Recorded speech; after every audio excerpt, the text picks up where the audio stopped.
핀란드는 우크라이나 전쟁이 왜 일어난지를 더 명확하게 알고 있거든. 우리가 빨리 편을 먹어야겠다. 나토 애들은 다 알거든. 우리 나토는 한국 때문에 만들어졌어요. 핀란드는 정치, 경제적, 사회적으로 우리나라에게 엄청난 시사점을 줘요.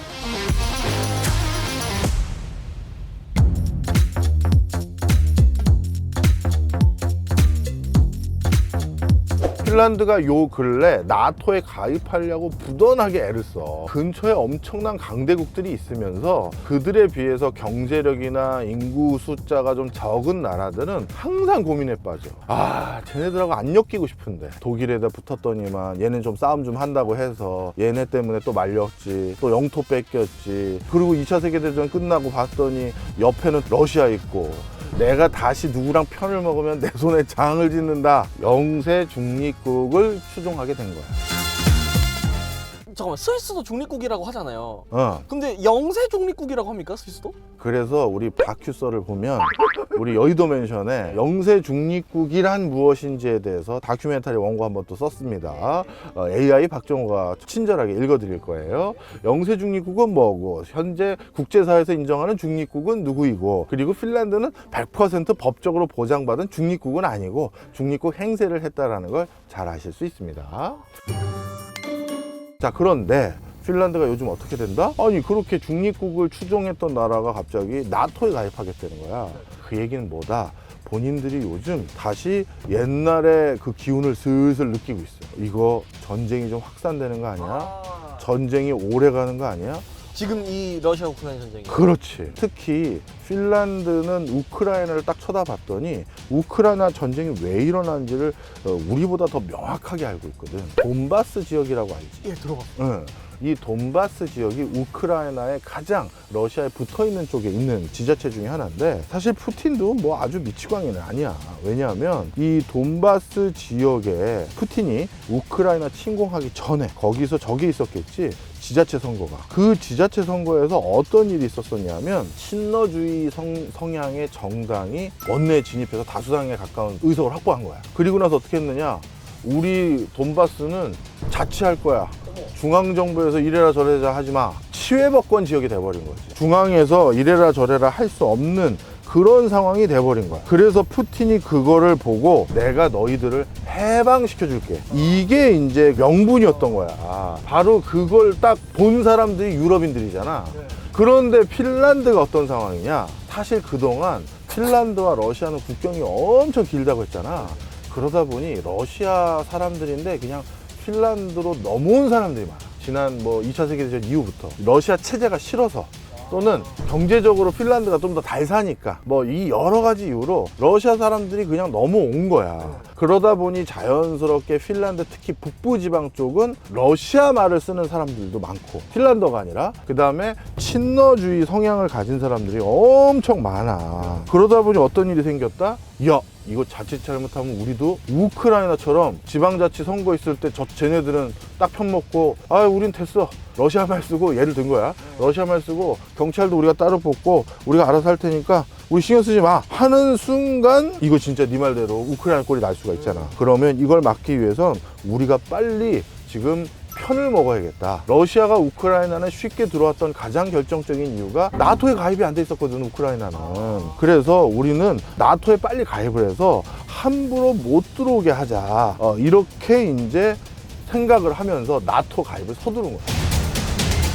자, 그런데 이제 우리나라로 돌아와서 나토 애들은 다 알거든. 나토 신입생 오리엔테이션 시간 때 배워. 우리 나토는 한국 때문에 만들어졌어요. 자, 그런데 한국이 그 사이에 어떤 나라가 됐냐? 재래식 무기를 아직까지 개발하고 있는 몇 안 되는 나라 중에 하나. 왜냐하면 이제 독일이나 다른 나라들은 미사일이나 우주항공과 관련된 국방기술만 연구를 중점으로 하지, 재래식 무기인 자주포니 탱크니 이런 거 개발자 안 해. 미래 전쟁은 공중전이다 뭐다 해서 이런 거에 더 촉각을 곤두세우고 있거든. 그런데 우리는 분단이라는 특수성 아래 이런 예전 재래식 무기를 계속 디벨롭 하다 보니까 나름대로 우리 것들의 성능이 굉장히 좋아졌어요. 그러니까 군사적으로도 굉장히 도움을 많이 받을 것들이 많아. 그 다음에 두 번째, 지난번에 우리 한번 했던 걸로 기억하는데 사이버 전쟁이 더 중요하다고 말했지? 이 사이버 전쟁이 훨씬 더 위력적이고 핵전쟁에 준할 정도로 파괴감이 굉장한데, 이 사이버 전쟁에서 제일 중요한 역량인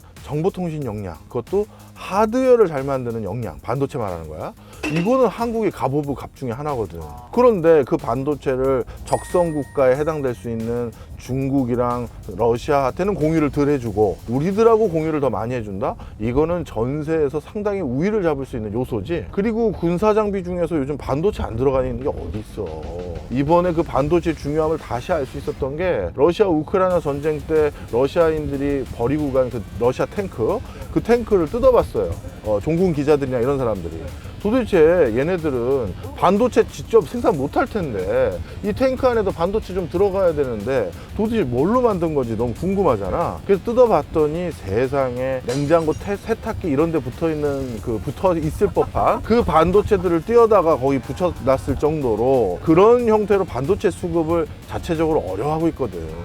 그러니 한국이 이런 사이버 전쟁이라든가 정보통신과 관련돼서 우위를 잡기 위해서도 필요하고 역사적으로도 본인들한테 이렇게 중요한 의미가 있는 국가이고 그리고 전쟁이 확전됐었을 때 2차 세계대전도 유럽 쪽에서 발발했지만 결국 아시아 태평양까지 확전됐잖아. 그러다 보니 지금 대만, 중국 등등 이런 쪽에서도 만만치 않은 여러 가지 긴장감이 있고 그러면 자연스럽게 나토를 외연을 확장시켜야겠지. 그래서 작년 나토 회의 있었을 때 옵저버 역할처럼 초대를 받은 국가가 일본, 한국, 호주, 뉴질랜드, 그러니까 아시아 태평양 지역에 있는 국가들이 초대를 받은 거야. 와, 이제는 진짜 거의 그러니까 나토가 준 유엔 같은 느낌이 나네요, 이제 거의.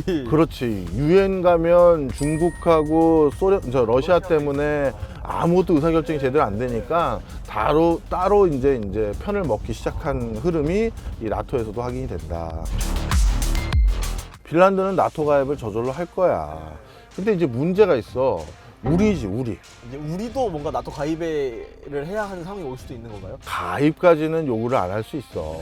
가입 괜히 한다라고 하면 불필요하게 더 긴장감만 초래할 수도 있으니까. 그런데 가입에 준하는 모든 행보를 요구받을 수 있어. 그러니까 회의 있을 때마다 오세요. 아니 내가 여기 멤버도 아니고 이 개모임의 내가 개원도 아닌데 자꾸 오라고 하면서 개돈도 자꾸 내래. 이게 뭐야 이거? 뭐 이렇게 되는 거거든. 하여튼 그래가지고 그런 것들을 요구받을 수도 있고 그 다음에 그것뿐만 아니라 뭐 다른 쪽에서도 다양한 요구를 받을 수가 있는데 그 중에 하나가 이번에 정말 황당한 우리 그 요구를 받았잖아. 한국이 미국으로부터 반도체 보조금 받으려면 국방과 관련된 반도체 부분에 대해서 좀 볼 수 있게 해달라. 이게 완전 기술 공개 요구하는 거랑 똑같은 거거든. 그래서 이런 것들을 자꾸 요구받는 일들이 생겨.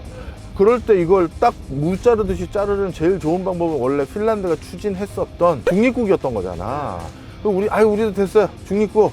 뭐 우리 스위스처럼 룩셈부르크처럼 뭐 그렇게 할래요 하면 될 수도 있는데 우리는 또 분단 상황이 돼서 그게 쉽지도 않고 하여튼 그래서 앞으로 이런 행보들 속에서 한국에게 의외로 생각보다 많은 것들을 요구하게 된다. 핀란드는 어쨌든 간에 중립국이도 하고 그런 지금 그 우크라이나 전쟁을 필두로 한 그런 국제 정세 때문에 지금 무기를 좀 우리나라에서 많이 사가겠네요. 우리나라에서 옛날에도 무기를 사갔어요. 아, 옛날에도? 얘네가 근데 또 인구 숫자가 얼마 없다 보니까 국방에 대해서 진심인 거야. 너도 한번 생각해봐라. 600년 만에 저 독립했고 다시 독립했더니 또 100년 가까이 또 다시 러시아 지배받지 않나 뭐 이런 상황이다 보니 핀란드도 우리나라처럼 징집제야. 징병제라서 그러니까 의무 복무 기간이 있는 그렇지. 나라군요. 물론 우리나라처럼 몇 년 하고 그러진 않고 한 6개월 좀 안 되는 기간으로 군 복무를 잠깐 하는데 그거만 가지고 뭐 국방력이 완료됐다고 볼 수가 없잖아. 그래서 그때 이제 무기를 여기저기 사는데 야, 이 사람들도 없는 국민이다 보니까 세금도 얼마 없을 거 아니니 참 살림 열심히 하더라. 국가 살림. 어떤 우리나라 그 옛날에 포를 사갔는데 그 포를 새 것도 있고 새로 만들어 달라고 부탁할 수도 있잖아. 그럼 우리가 열심히 만들어서 새 거 납품하면서 우리는 새 차 팔았으니까 정가 받았을 거 아니야. 그런데 쓰던 거 달래. 갤럭시 24가 나오면 이제 그럼 23 주세요. 약간 이런 느낌. 그렇지. 그래서 저 포 있잖아요. 예, 만들어 드릴까요? 그냥 쓰던 거 주세요. 중고를 사갔어. 이만큼 본인들이 국방에 들어가는 많은 예산 이런 것들을 어떻게든 조금이라도 벌충하려고 살뜰하게 살뜰하게 사는 사람들이고 그것도 알아야 돼. 전 세계에서 개인 화기 보유율이 5등 안에 드는 나라가 핀란드야. 집집마다 총이 있어. 내가 총을 들고 다니는 뭐 예를 들어 그런 거 아닐까요? 저기 막 산에 사니까 뭐 산에 산짐승 내려오면 쏴야 되는 거 필요할 수도 있다 뭐 이런 느낌일까요? 정답입니다. 맞습니다. 핀란드는 이제 정례적으로 이제 사슴사냥 이런 것들의 시즌도 있고, 핀란드는 정치, 경제적, 사회적으로 우리나라에게 엄청난 시사점을 줘. 그래서 앞으로 우리가 제도를 만들거나 할 때 핀란드를 엄청 많이 참조해야 돼. 인구 숫자는 점점 줄어갈 건데 우리도 그 과정에서 국방 어떻게 했는지, 사회복지는 어떻게 유지하기 위해서 노력했는지, 그리고 국가의 의사결정 구조는 어떻게 해왔는지, 이거 핀란드를 보면서 타산지석으로 삼아야 될 게 굉장히 많아. 그리고 핀란드도 인구가 500만 명 정도 되는 사람들이 대대손손 살았을 거 아니야? 그래서 세 다리 건너면 다 알아. 그러다 보니까 거기는 튀는 행동을 하면 안 돼. 그리고 공동체주의가 굉장히 강해. 그래서 공부를 시킬 때도 예를 들어서 우리나라는 아직까지 엘리트주의적인 학습 분위기가 있거든. 핀란드는 그런 나라가 아니야. 우리는 이 엘리트주의 교육을 통해서 어떻게 보면 학력을 높여왔다고 친다면, 핀란드는 공동체다 보니까 그 반에서, 클래스에서 누가 뒤처지잖아? 그럼 선생이 걔를 붙잡고 걔 올라올 때까지 다른 애들 잠깐 대기야. 왜냐하면 또 인구 숫자가 얼마 안 되다 보니까 선생당 학생 그 매칭 숫자가 되게 적어. 그러다 보니 맨투맨이 가능하잖아. 그래서 그 친구 다 이해할 때까지 얘나 잠깐만 기다려봐, 너 이거 또 풀어봐, 너 이거 또 풀어봐 하면서 걔까지 끌어올려야 돼. 그러다 보니 이 핀란드가 전체 평준화적인 평균치는 굉장히 높아. 그런데 이게 거기에만 해당되는 게 아니라 사회 전방위적인 가치 판단이 더불어 같이 가야 된다, 이런 인식이 많아. 그러면 그게 좋은 건지 나쁜 건지를 판단하는 거는 뭘 기준으로 하느냐에 따라 다 달라. 뭐 혁신이라든가 세계적인 뭐 역량 있는 뭐 또 스타트업을 만든다 했었을 때 뭐 그때는 뭐 옳다 그러다 뭐 얘기가 있기도 하고, 사회 전체의 안정감을 또 따졌을 때는 옳다 그러다 이게 다 다르거든. 하여튼 우리나라 사람들이 앞으로 어떤 가치관을 더 중요시 여기느냐에 따라서 핀란드를 따라가도 되고, 핀란드처럼 하지 말고 다른 길을 가자 이렇게 할 수도 있겠지. 특히 핀란드도 가족주의가 굉장히 돈독하거든. 왜냐하면 밤 4시 넘어서 어두컴컴해졌고, 특히 6시 넘으면 가게 문도 다 닫아. 핀란드 내가 호텔에 묵었다가 한 8, 9시에 배출출해가지고 라면이라도 하나 사다 먹을까 했는데 문을 다 닫아서 내가 생수만 2병을 들이켰어. 그리고 그럼 그 사람들 다 뭐예요? 집에 들어가서 가족들과 놀아. 가족들과 동아리에 동아리. 보드게임하고 뭐 보드게임하고 또 공부하기도 하고 뭐 연구하고. 가족적인 또 국가군요. 근데 우리나라도 코로나19 이후 그런 문화가 굉장히 많이 정착했거든. 물론 1인 가구도 또 높은 것도 사실이지만, 그러다 보니까 그런 것들이 가져다 주는 사회적 부작용 뭐 이런 것들도 좀 고민 많이 해봐야지.